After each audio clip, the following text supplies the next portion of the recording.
Donald Trump has stated that the United States will keep oil seized from Venezuela related to tanker ships. Okay, so on its face, that statement sounds kind of, I guess, simple, but wrong at the same time. Maybe sometimes right. I don't know how that actually would play out. But in reality, it touches on international law, sanctions policy, and hundreds of millions of dollars in energy assets. Okay, so here is what we know, and here is what we just don't know yet. All right.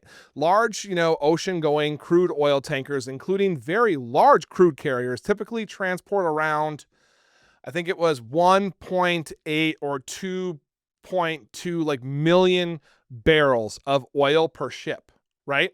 So for the purpose of conservative estimates, 2 million barrels is a common benchmark used by the energy industry. So using a, moderate global like oil price of around, I think it was $70 per barrel, a single full tanker would be carrying oil valued at approximately $140 million. Okay. And that number reflects only the cargo, not the ship itself, not the transportation cost, and not the insurance, obviously. Based on reporting that 2 tankers have been seized so far, the estimated value of the oil on those 2 ships combined would be roughly $280 million. Okay. And again, that is an estimate, but it's, standard, industry-based one from based on my research I was able to do on this. I mean, Trump has said that the United States will keep that oil.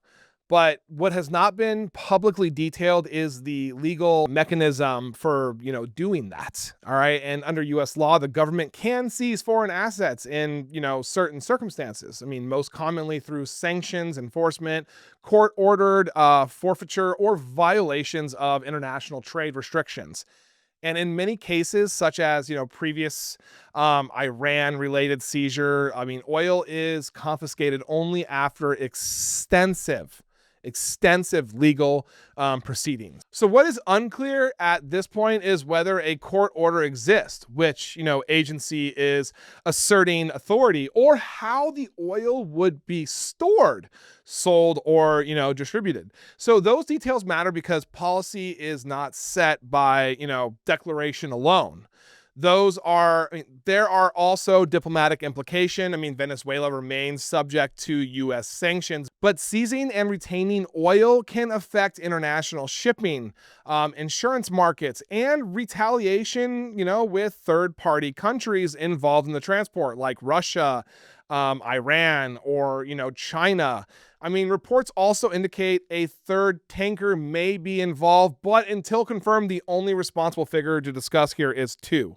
From what I understand, that third tanker is actually in pursuit still to this moment, which is insane in international waters. So the bottom line is this.